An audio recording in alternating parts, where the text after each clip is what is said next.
Hey guys, alright? Welcome everyone. We begin in the year 1983, seeing two cosmonauts aboard the station known as Orbit 4 orbiting Earth. One of them is singing and teasing the other called Kostya, saying he'll report him to mission control for not doing the same. They talk about what they'll do when they get home while mission control checks on them. Kostya unlocks the docking latches, and they undock. The other cosmonaut sings again as they enter the landing position, but something hits the spacecraft. They regain control, but the singing cosmonaut sees something moving outside the window towards the hatch. Later, a parachute is seen in the sky over Soviet Kazakhstan. A man on horseback approaches the crashed spacecraft. He lights a lantern and finds one of the cosmonauts dead next to the ship. The other is crawling out of the ship, barely able to stand, as the man approaches. When the cosmonaut lifts his head, blood comes from his mouth, and his eyes are completely black. A woman enters a conference room at the AMS Brain Research Institute in Moscow. The room is being set up for a hearing. The council members enter, and the hearing begins. Tatiana is being investigated about an injury she possibly inflicted on a patient. Her fellow council members don't doubt her methods but still think a certain level of negligence should be considered. She disagrees, saying she did what needed to be done on a misdiagnosed patient. A man is observing the hearing and later approaches Tatiana in the lobby. He introduces himself as Colonel Semiradov and asks for her consulting help on a patient, saying he also runs a form of research institute. She's a bit apprehensive but becomes interested when he says he's also involved in neuropsychiatry. Semiradov tells her he'll take her to see the patient, but if she doesn't want to work on the case, he'll bring her back. On the way, in a helicopter, they discuss the patient. She asks for his medical files, but instead, he gives her an oral report.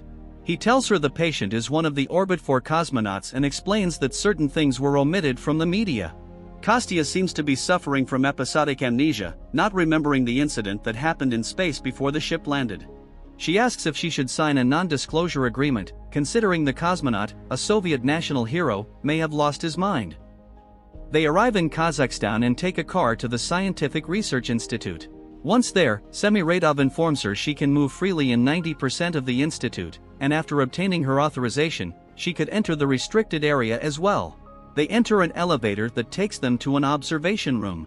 Meanwhile, Kostya is being hypnotized by a psychiatrist. Tatiana watches the session from the other side of the glass. The psychiatrist wants to extract information from the cosmonaut, but he just toys with him. The doctor gets annoyed, saying he can't help him if he doesn't let him, and then the man coughs, leaving the doctor nervous. Kostya tells him he can't be hypnotized since only the mentally strongest can be sent into space. Dr. Rigel enters from the other side of the room, greeted by Semiradov, who tells Tatiana he's the institute's research director. The cosmonaut taps on the glass and asks what happened to his colleague. Tatiana asks what Colonel Semiradov needs, and he says he needs her opinion on his condition. She walks to the other side of the glass and introduces herself. Kostya is pleased with the change of Rigel. She offers him some tea, which he accepts and drinks. Tatiana watches all his movements and tells him why she's there, then asks about the toy in the corner. He replies that it's his, something related to cosmonaut traditions. She asks what happened during the mission, but he's tired of doing that again. As she hasn't read the files, he still tells her that the mission went smoothly until the landing procedure, after which he can't remember anything except waking up at the institute. He realizes she can't help him get out of there, though when she says she can at least try to help him, Kostya gives her his mother's name and number, asking Tatiana to tell her that he's alive and well. She takes the tea and before leaving, says it was nice meeting him. When she hands the teacup to Rigel, it burns his hands, and she explains to Colonel that Kostya has PTSD and that his sensory receptors or peripheral nervous system may be damaged. After giving her assessment, she asks to leave. Semiradov tells her she can leave in the morning. The soldier escorting her to the room informs her that the colonel would need to authorize her departure tomorrow. As they walk, they see some people working under supervision. To her question about them, the soldier responds that they are prisoners, brought in to do hard labor. He takes her to her room and tells her she's the only one in the building. Tatiana enters her room, unpacks her bags, and then wants to make an external call, only to be informed that no one can do that on the base except Semiradov. That night, she is taking a bath, and a giant scar is seen on her back. She takes some painkillers and goes to bed, but unable to sleep, she goes out for a run. Back in her room, there's a knock on the door. It's Semiradov. He takes her back to the observation room and asks when was the last time she ate. When she answers, he checks the clock and gives the order to begin. A reinforced glass window appears in Kostia's room, and more soldiers enter, ensuring security. Tatiana and the others watch the security cameras as something starts to happen to Kostia's body. Suddenly, he falls off the bed, and something is coming out of his mouth. The mask transforms into an alien creature. The scene leaves Tatiana stunned and in disbelief. Semiradov asks if she wants to take a closer look. She goes to the glass window and waits to see the creature. It doesn't take long, and it appears. Both stare at each other until Tatiana reaches out to it, but it jumps at the window. She exits the room shocked and terrified.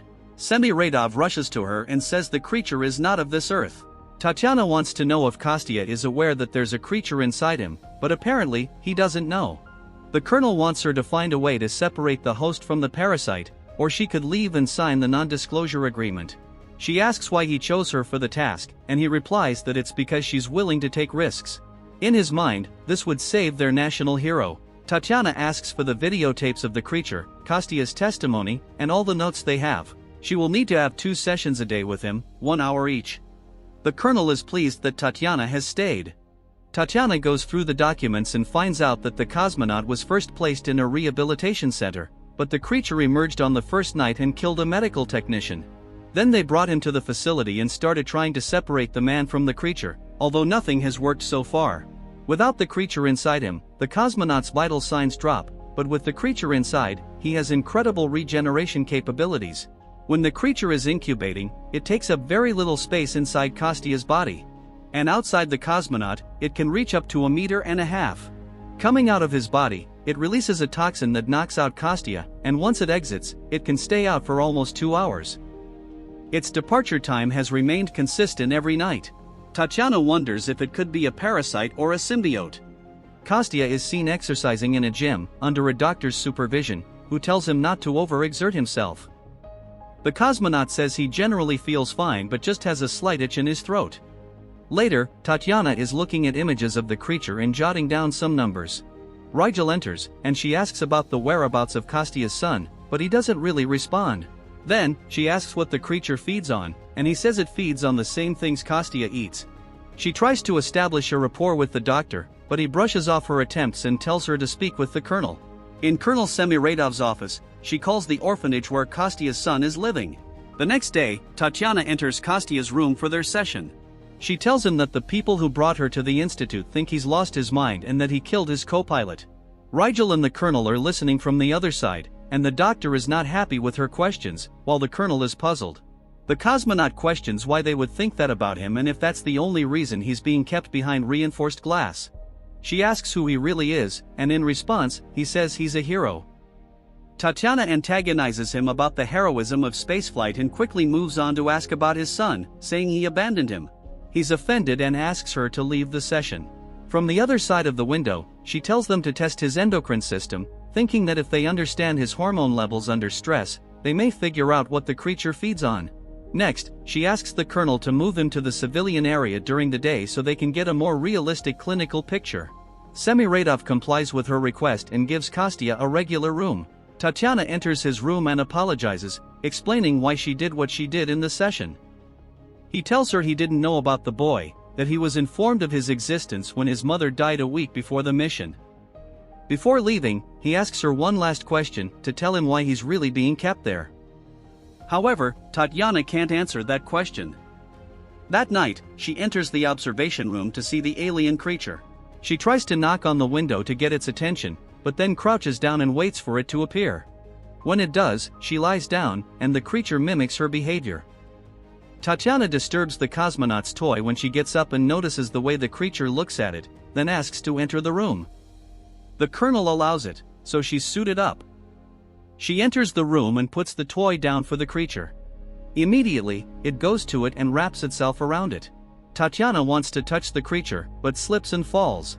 The creature grabs her and drags her inside, then the general lights her up with lights, and Tatiana is taken away from the room. That night, Tatiana is in her room, and the colonel enters uninvited. She proceeds to explain to him what she learned from the incident with the toy. She thinks the creature and the cosmonaut share the same consciousness because of the way it reacted to the toy, which means a lot to Kostya. Additionally, she believes that every night it spends more time outside Kostya's body and will eventually no longer need him. Tatiana asks the colonel to take them to Moscow, but he refuses, knowing it won't be possible because of how much they don't know about the creature. Later, she goes to talk to Rigel and notices something wrong with one of the videotapes. He says it's a glitch, but she confronts him with the difference in the cosmonaut's hormone levels between day and night. She thinks they feed the creature with something they're not sharing with her. Rigel tells her to get out while she still can. But she thinks he wants a Nobel Prize and offers to help him get it without her own accolades. Tatiana asks for the missing information to be given to her without the colonel's knowledge. Rigel hides her in his vehicle and secretly takes her to the restricted part of the facility. Meanwhile, Kostya has been sedated, and after passing out, he's taken back to the observation room. Rigel parks the car inside the facility and gives Tatiana night vision binoculars, saying the battery only lasts for 10 minutes. He leaves the car, and a large cage can be seen, with some soldiers taking a prisoner from a truck and putting him inside it. They turn off the lights, and everyone uses night vision binoculars. The creature has exited Kostya's body and was guided to the cage.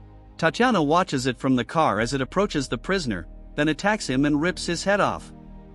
It makes a sound, and one of the soldiers hears it inside the car. Rigel distracts the soldier's attention, and he doesn't find her.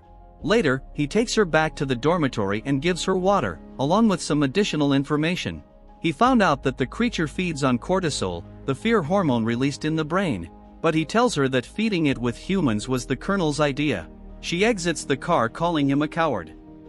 The next day, Tatiana asks Kostya to run with her. While they run, she tells him about the creature and that they need government help to separate them. Understanding what she knows, he decides to go back. Kostya tells her to watch if she's being followed and meet him in his block at 1 in the morning. That night, they give him his pills, but when they leave, he vomits them. He crushes the pills and puts them in his tea. Then, he leaves his room and talks to the nurse guarding him, asking her to come in and watch a movie with him. After she drinks the tea, she falls asleep. Kostya dismantles the TV and takes out the magnet. He meets Tatiana. Then, he puts the magnet on the camera, which will create an error. The guard sees that something is wrong and goes down to check the camera, but when he finds nothing, he leaves, and they can pass freely in front of him. Kostya and Tatiana go to the freezer room where he sees the bodies. There are scans of his body too. She asks him if he can feel the creature inside.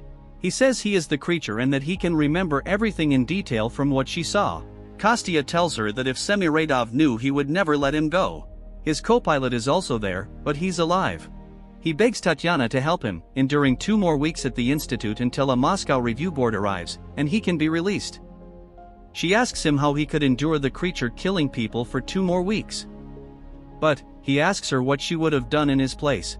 Tatiana replies that she would kill him. Kostya doesn't want to be guilty of feeding the creature with people or die there after all he's been through. He wants to live and get his son. Back at the institute, Tatiana is heading back to her room when 2 soldiers surround her and take her to the colonel's office. They argue about the moral aspects of the situation with the creature, with him firmly believing he's doing the right thing in the name of peace. Tatiana doesn't think human sacrifices are necessary, but the colonel tells her what kind of prisoners the men are. He suggests they go to the feeding site together so she can see up close. At the site, we see that 2 prisoners are placed inside the cage, and the creature is released. It continues to approach the men, and Tatiana begs the colonel to stop, saying she'll find another way to feed it. Then she asks to enter the cage with the creature. She starts singing the same song she heard Kostya sing before, and the creature calms down. The doctor and the colonel watch her do this, and the doctor exclaims that the creature has adapted, and it can now hear. While Tatiana sings to the creature, Kostya is seen reacting in his room as well, no longer unconscious. One of the prisoners undoes his restraints, and the creature hears him move. It attacks and kills him. After the feeding, the colonel asks Tatiana if Kostya can control the creature. She tells him he still can't do it.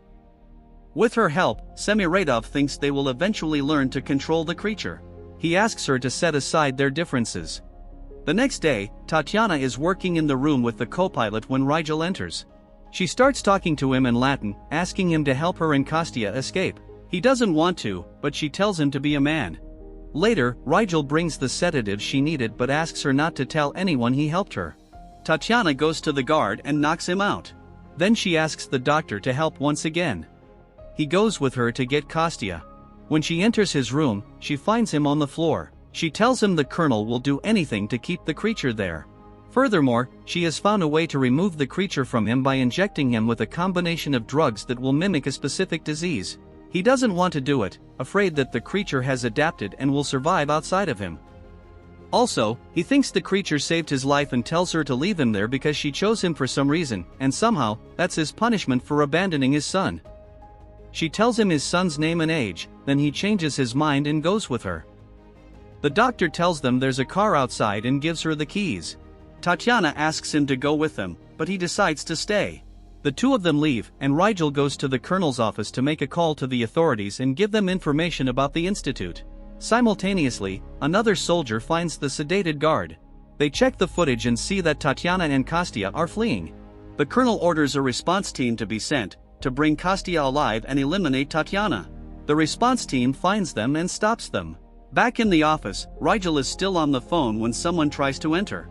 He ends the call as the colonel enters the office, and without questions, he kills him.